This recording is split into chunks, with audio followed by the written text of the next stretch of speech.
Have you ever sat down and thought, I'd really like to play some Super Mario Kart, only to realise your SNES is buried in a cupboard somewhere, you lent the controllers to a friend several years ago, and you don't have the cables needed to convert the output to your HD television? It's a specific situation, sure, but it does happen, and isn't it annoying?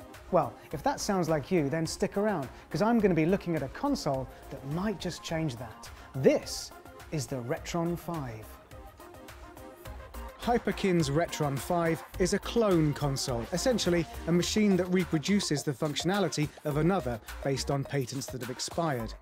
Previous iterations of the RetroN have offered compatibility for NES, SNES and Sega Mega Drive cartridges, but now the RetroN 5 expands this to cover the Game Boy, Game Boy Color and Game Boy Advance, as well as all regions of everything, including the Japanese Famicom and Super Famicom.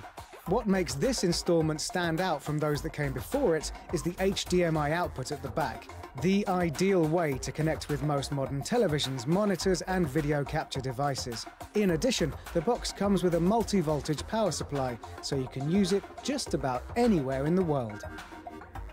So, play games for any one of 5-ish of the greatest consoles ever made through an HDMI cable at 720p, even games from other regions in just about whatever region you like.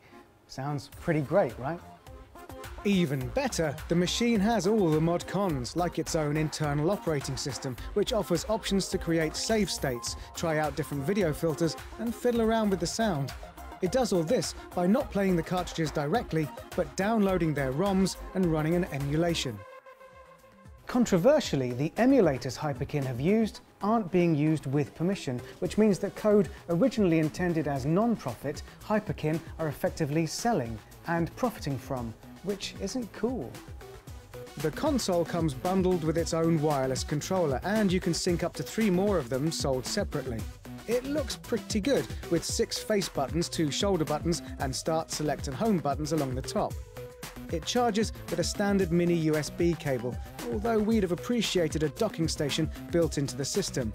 The controller's design is comfortable enough, but there are 2 huge problems that hold the thing back. First, and we suspected this, the clicky thumbstick thing in place of a more standard D-pad is imprecise and alien to use. Worse, and bridging us to our second problem, the thing broke on us only after a couple of uses. The build quality of the entire system is poor, the plastic feels cheap and light to the touch, and as our controller proved, it's very easy to damage. The good news is, along the side, the RetroN 5 has 2 ports each for wired NES, SNES and Mega Drive pads, which you can set up to use through the operating system in place of the HyperKin one. These ports work across software too, so if you fancy the bizarre experience of playing Sonic the Hedgehog on a SNES controller, you can finally actually do that. The 6 ports also work the same as a multi-tap, so any games you have that go beyond 2 players can easily be accommodated for. So, should you buy a RetroN 5? Maybe? Now that isn't a definitive answer, but then the RetroN 5 isn't the definitive console. For the purist, clone consoles aren't that desirable anyway, thanks to their unofficial nature, poor build quality and emulation. For casual fans, modern digital download services like the Nintendo eShop are more convenient to set up and often cheaper to acquire software for. The RetroN 5 is ideal only for the gamer in the middle, a retro fan who wants the authenticity of a cartridge and an original controller, but the convenience of their normal TV and the perks of emulated picture, sound and save states. It's not just a good way to play your old games, it's a good excuse to buy new old games, or to play Super Mario Kart on your HD TV with a Mega Drive controller.